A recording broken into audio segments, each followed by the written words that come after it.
Ticket কেটেছেন, ঘন্টার পর ঘন্টা লাইনে দাঁড়িয়েছেন, ঘড়ির কাঁটায় ঠিক সন্ধ্যা 7টা, কনসার্ট শুরু হওয়ার কথা ঠিক এখনই, কিন্তু হঠাৎ আপনি আবিষ্কার করলেন আপনার চারপাশে আরো হাজার হাজার মানুষ লাইনে আটকে আছে আর স্টেডিয়ামে দরজা বন্ধ। হ্যাঁ, ঠিক এই দুঃস্বপ্নটাই সত্যি হলো হাজারো আর্মিদের সাথে।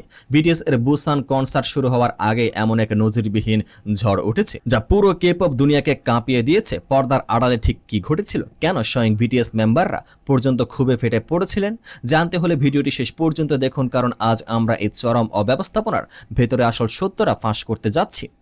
বিটিএস এর বিশ্বব্যাপী জনপ্রিয়তার কথা আমরা সবাই জানি। তাদের এরিরাং ট্যুরের অংশ হিসেবে দক্ষিণ কোরিয়ার বুসান শহরে দুটি মেগা শোর আয়োজন করা হয়েছিল। বিশ্বজুড়ে লাখ লাখ ভক্তের চোখ ছিল এই কনসার্টের দিকে। সবাই ভেবেছিল এটি হতে যাচ্ছে বছরের সেরা একটি রাত, কিন্তু দুর্ভাগ্যবশত পর্দার পেছনের গল্পটা ছিল সম্পূর্ণ ভিন্ন। কনসার্টটি শুরু হওয়ার আগে বুসানের বাতাস খুব হতাশা আর তীব্র শান্তিতে রূপ নেই। নেটিজেন এবং ভক্তদের মনে জমে থাকা ক্ষোভের আগুন এখন সোশ্যাল মিডিয়ায় দাউ দাউ করে জ্বলছে। ঠিক কি হয়েছিল সে রাতে? অফিসিয়াল শিডিউল অনুযায়ী কনসার্টটি শুরু হওয়ার কথা ছিল ঠিক সন্ধ্যা 7টায়। সাধারণত এই ধরনের মেগা ইভেন্টে কনসার্ট শুরুর অন্তত 1-2 ঘন্টা আগে দর্শকদের আসন গ্রহণ সম্পন্ন হয়ে যায়, কিন্তু বুসানের ভেন্যুতে দেখা গেল এক অবিশ্বাস্য দৃশ্য। সন্ধ্যা 7টা বাজতে যখন মাত্র কয়েক মিনিট বাকি, তখনও স্টেডিয়ামের বাইরে হাজার হাজার ভক্তের বিশাল মাইলের পর মাইল লম্বা লাইন। ভিডিও ফুটেজে দেখা যায় এন্ট্রি গেটগুলোর অব্যবস্থাপনার কারণে লাইনগুলো যেন এক জায়গায় জমে বরফ হয়ে গিয়েছিল। ধীরগতির সিকিউরিটি চেকিং আর ভিড়ে সামলানোর ব্যর্থতার কারণে হাজার হাজার আর্মির টিকিট হাতে নিয়েও ভেতর ঢুকতে পারছিলেন না। ভেতরে যাওয়ার আকুলতা আর বাইরে আটকে থাকার হতাশা সব মিলিয়ে পরিস্থিতি ক্রমশ নিয়ন্ত্রণের বাইরে চলে যাচ্ছিল। সবচেয়ে চমকপ্রদ এবং রহস্যময় বিষয় কি জানেন? এই চরম অব্যবস্থাপনার কথা স্টেডিয়ামের ভেতরে থাকা বিটিএস মেম্বারদের কান পর্যন্ত পৌঁছাতে সময় লাগেনি। ব্যাকস্টেজে কি ঘটছিল?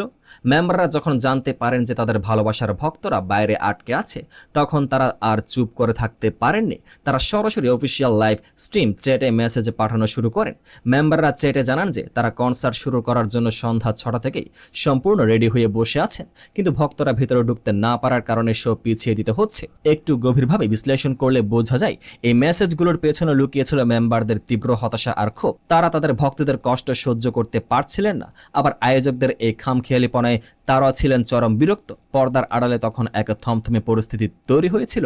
সোশ্যাল মিডিয়ায় এখন একটাই শব্দ বারবার প্রতিধ্বনি হচ্ছে, সো পুর, অর্থাৎ অত্যন্ত নিম্নমানের আয়োজন। ভক্তদের অভিযোগ, এত বড় একটা গ্লোবাল ব্যান্ডের শো ম্যানেজ করার মতো ন্যূনতম যোগ্যতাও আয়োজকদের ছিল না।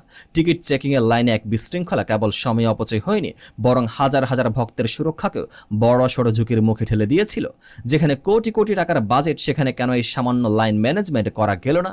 এটা কি কেবলই অবহেলা, নাকি এর পেছনে লুকিয়ে আছে অন্য কোনো বড় ব্যর্থতা? বিটিএস সবসময় তাদের ভক্তদের সর্বোচ্চ সম্মান ও ভালোবাসা দিয়ে এসেছে, আর মেম্বারদের সেই ভালোবাসার প্রতিদান দিতেই ভক্তরা দূর দূরান্ত থেকে ছুটে এসেছিলেন। কিন্তু বুসানের রাতে অব্যবস্থাপনা আর্মিদের মনে একটি গভীর ক্ষত তৈরি করে দিয়ে গেল। মেম্বারদের ক্ষোভ এবং ভক্তদের চোখের জল সব মিলিয়ে বুসানের এই আয়োজন ইতিহাসের পাতায় এক কালো অধ্যায় হয়ে থাকবে। আপনার কি মনে হয় এই চরম ব্যর্থতার জন্য আসলে দায়ী কে? আয়োজকদের কি আরও সতর্ক হওয়া উচিত ছিল না? আপনার মূল্যবান মতামত নিচে কমেন্ট করে অবশ্যই জানাবেন। ভিডিওটি ভালো লাগলে লাইক এবং চ্যানেলটি সাবস্ক্রাইব করতে ভুলবেন না। দেখা হচ্ছে পরের ভিডিওতে। পেজটিকে ফলো করে পাশে থাকুন।